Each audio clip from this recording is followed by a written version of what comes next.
Welcome! Are you ready to do some tapping? Before we get started, let me remind you that by viewing this video and tapping along, you're agreeing to the terms that are listed at www.drleannamanuel.com/disclaimer.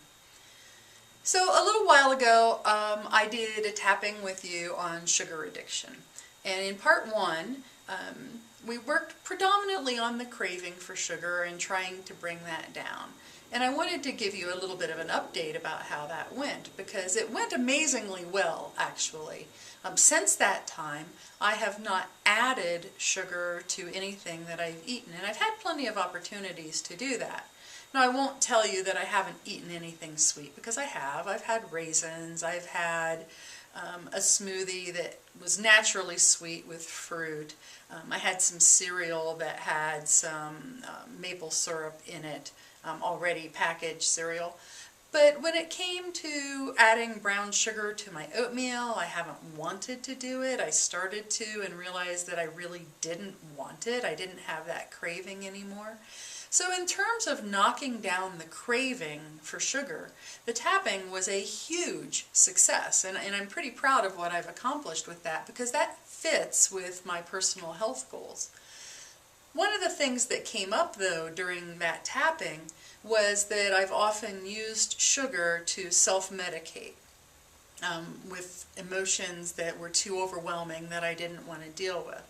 So I thought that today perhaps we could look a little bit about with those emotions and how to continue the work so that I don't get blindsided at some point in the future when I get overwhelmed with a feeling and then turn to sugar. At the moment, I can't imagine that happening, so I'm not sure how this tapping is going to work, but I can tell you how I would work with it with someone else.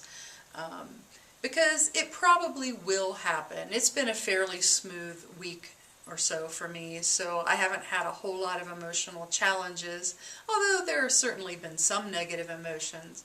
But they weren't anything that I felt overwhelmed with or that I needed to stuff away with sugar. So let's get started and see where this goes. So I'm just going to start with my karate chop point. I'm going to say, even though I've used sugar to manage intense emotions in the past, I deeply and completely love and accept myself. Even though sugar has been my go-to drug whenever my emotions get overwhelming, I choose to believe that this can change and that I can learn to deal with these emotions more effectively. Even though I've used sugar in the past to numb out, and I'm concerned that I might want to use it again in the future if things get pretty intense, I choose to remember that I've been successful so many times before, and that I can find better ways of dealing with things. And I choose to believe this can be pretty easy. It doesn't have to be hard. It could all be over right now, today. And I can experience that emotional freedom for the rest of my life. I've been a sugar addict. I've been a sugar addict. I've been a sugar addict. I've been a sugar addict. I am a sugar addict. I am a sugar addict. I'm a sugar addict that's not currently using.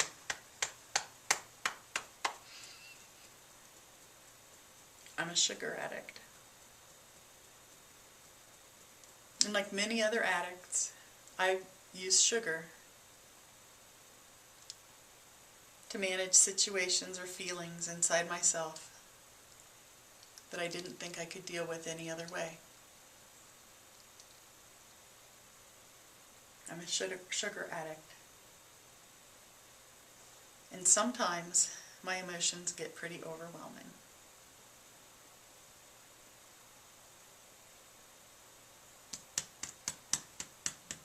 I'm open to clarity about which emotions get me the most. On that top 10 list would have to be anger. If you know me, it's no surprise, but I do have a redhead temper. And most of the time, I do pretty well. But sometimes, when I get angry, I do blow up. And when I blow up, I usually say things I regret. And I don't want that to happen. So when I feel myself really getting angry, sugar has been my safety net.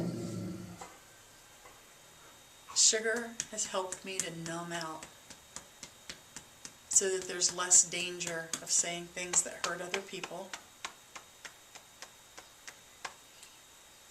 or indirectly hurt me because they hurt relationships.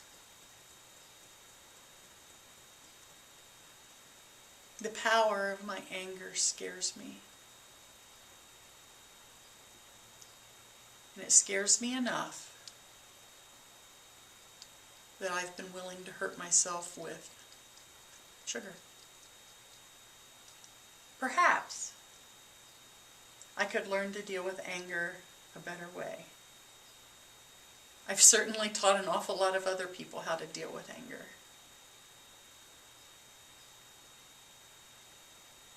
It doesn't have to be there long enough to get to that blow-up state.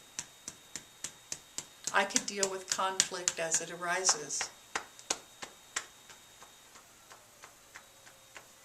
I could be assertive.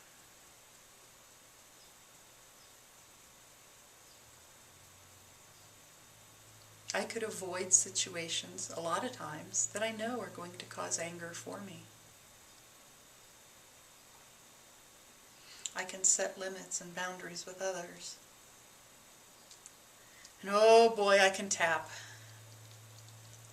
Because tapping is probably the thing I could use the best to make this all better, so that I don't feel that need to self-medicate with sugar.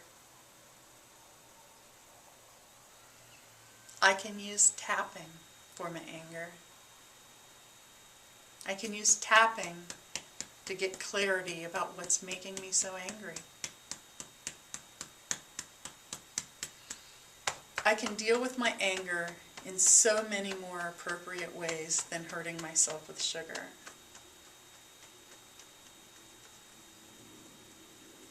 I can tap.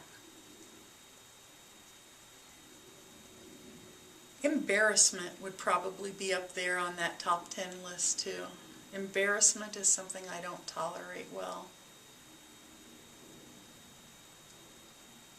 And if you watched the previous videos, one of them was on getting specific. I have lots and lots of experiences with being embarrassed. And I probably should start writing those down. I'm going to change that language. It would probably be useful if I write those down and start tapping on them to clear out all of that stored up negative energy.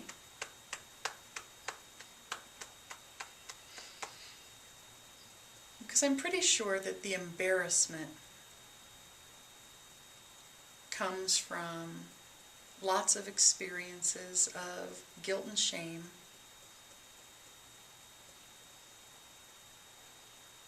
that are part of my family heritage. And now I've learned to use sugar to avoid those feelings, because I don't want to feel them. I really, really don't want to feel them. I'm open to clarity.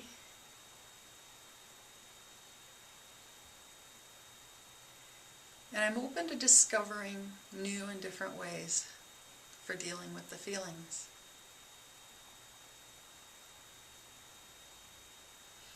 And thank goodness I have tapping.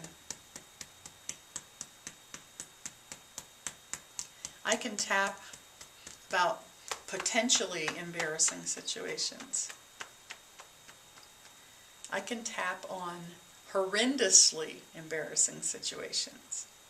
And really why they were embarrassing to me. I don't need to use sugar to manage these emotions. I have a much better tool. Sometimes it's hard to remember to do it, though. But I forgive myself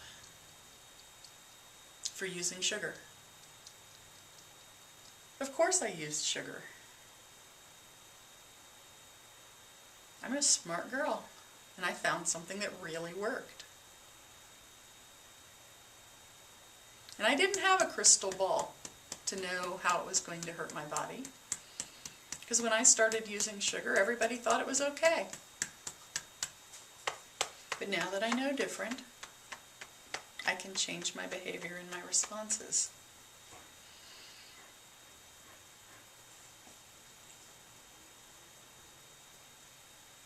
I release this sugar craving from my mind. I release this sugar craving from my bones. I release this sugar craving from my cells in my body.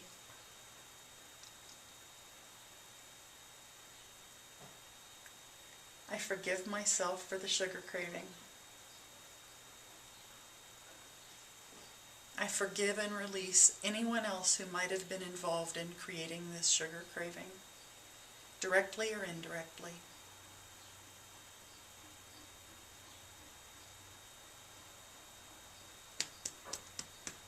I celebrate my successes.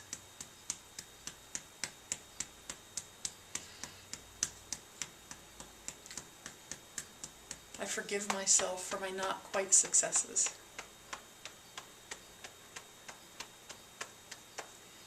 And I choose to let this go easily and completely, with absolute confidence. Take a deep breath. And let it out. Until next time, happy tapping.